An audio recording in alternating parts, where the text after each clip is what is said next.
Welcome to the PWHL Power Rankings. All three teams have had a chance to play. There's 3 games in the books. 3 teams. All 6 teams have had a chance to play because there's been 3 games played. And so I'm going to attempt at the very super scientific, very genius level power rankings, which was quite difficult because all these teams are actually just really dang good. So let's recap the games and then let's get into power rankings for it. First game, January 1st, we have New York in Toronto. New York took this game 4-0 with a shutout by Corinne Schroeder for New York, and Toronto didn't have much to say. They fought hard, but they couldn't get anything in the net. It's too bad for Toronto. So they have their rematch Friday, tomorrow. We'll see what they can do. Game 2 of the week, we have Montreal visiting Ottawa. This game was easily the game of the week. Crowd, excited, hockey, great. This game went into overtime, but Montreal ultimately took it 3-2. This game was very exciting. It had a penalty shot by Marie-Philippe Poulin. She didn't get the penalty shot, but still very exciting. And, any game that kind of goes into overtime with being tied up near the end, it's an exciting time. Then yesterday, we had Minnesota facing off in Boston, taking that game 3-2 as well. So it was kind of the week for the away team. It was a week for the goalies. It was really great to see. So based on those 3 games, I'm going to attempt at ranking them, giving them a power ranking. I suspect over the next little while there will be some quite a bit of movement as the teams sort of establish themselves. They get used to playing together. They get used to their systems. But for now, based on what I've seen and based on vibes, we are going to give them a power ranking. So number 6 is Toronto. Sorry, Toronto. You gave up 4 goals that you couldn't answer for. And ultimately, I think that really cost you. I would have liked to see at least something in the net, and I couldn't make it happen. So, going to give you a 6th place. They have a really good team, though. They could easily win the whole season. I think that's the difficult thing with this list is every team is so good that they're just so good. So, number 6, we got Toronto. Then, one ranking above them, we have, that would be Boston. Boston lost to Minnesota yesterday. They put up a good fight. There were some good chances, hit the bar a lot, but also lost to Minnesota, who is 1 rank above them. Because I didn't think, I wasn't that impressed with Minnesota. They played some good hockey for sure. They definitely got the puck in the net, but it just really felt like they got the puck in the net on breakaways, and it wasn't necessarily as strong because Boston did dominate a lot of that game. That's just my feeling based on vibes.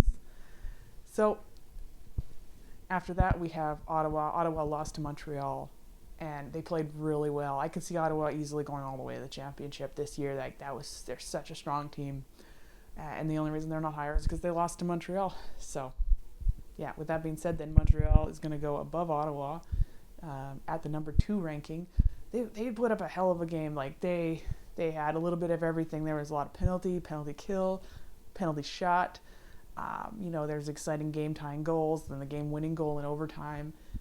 And it was just fun hockey to watch, and you can just really see the high level of talent coming out of Montreal. I think Montreal is a force to be reckoned with for sure. And then that leaves us with New York coming in at number 1. New York played a heck of a game. They had 4 goals by 4 different scorers. They had a shutout by Corinne Schroeder. It just really shows the depth of play that we have in this New York team, and I'm just really excited to see them play and see how far they can go. So we'll see what happens in the coming weeks.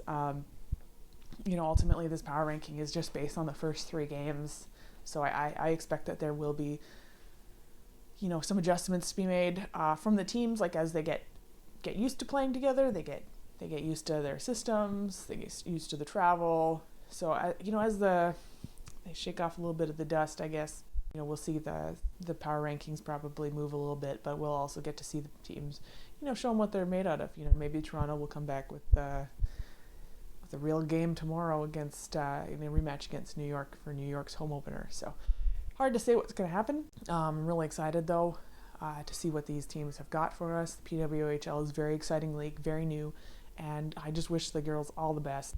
The girls. Wish those women the best because they're kicking ass, and hockey is a really exciting sport, and it's about time that we got a league to watch. I'm also really excited to see see them get names. Like it's really kind of sucky that it's just PWHL Montreal, PWHL New York, So hopefully, like, organically names can come up this year. Maybe fans give them a nickname, maybe some sort of news writer gives them a nickname, maybe they come up with a nickname themselves. Because I think that ultimately that's good for branding, that's good for the league, that's good for developing a team's personal identity. I actually have a lot of respect for the league for not putting names on them already and then giving them some sort of cookie cutter logo, because I think that is easily a trap that they could have fallen into, where they get one designer to design all 6 logos, and then it just sort of looks a little stale and a little boring. So I really hope that as the league develops over the course of the season, that they can come up with some sort of nickname and develop a logo. I'm really hoping that each team creates their own unique identity and uses different designers, different groups to come up with what they're going to come up with. So it'll be really exciting to see that develop over the course of the year and into next year. Plus it'll be really good for merch marketing and all that, to have each team have its unique identity, unique logo. It's a little bit, not as fun to buy a jersey when it just says Montreal or just says Toronto on it. You kind of want that hoodie, that logo, that sort of cool identity, I guess. But of course that has to take time, and I think that's best if it comes up organically. So love to see it. Very excited. As the league grows, I really hope they can do some like exhibition games in other cities, like that they're potentially looking at for development. Obviously, I think like a lot of the reasoning for having these 6 teams is geographically they're very close, make travel easier. But I would love to see a couple teams out west, maybe Vancouver, maybe Portland. Who knows? I don't know. Those teams are both out. That would be out west. But as a Canadian, they're not in my city. But count me in. The second they put a team in my city, I will be season ticket holder for sure. So that's very exciting, and it's very exciting to watch. It's great hockey. I love the physicality of the play. Like, I want to see them drop their gloves, throw hands. That would be pretty exciting. Like, maybe that's not so nice to say, but part of the excitement of hockey is the fact that, like, you could get a little fight every now and then and hit somebody in the penalty box, throwing them some elbows. Like, maybe it's dirty hockey, but it's super fun to watch. So I do love the physicality of the game that we've been getting to see. It's been really, really fun. So with that being said, those are my power rankings for week 1. Let me know if you disagreed with me or agreed with me in the comments.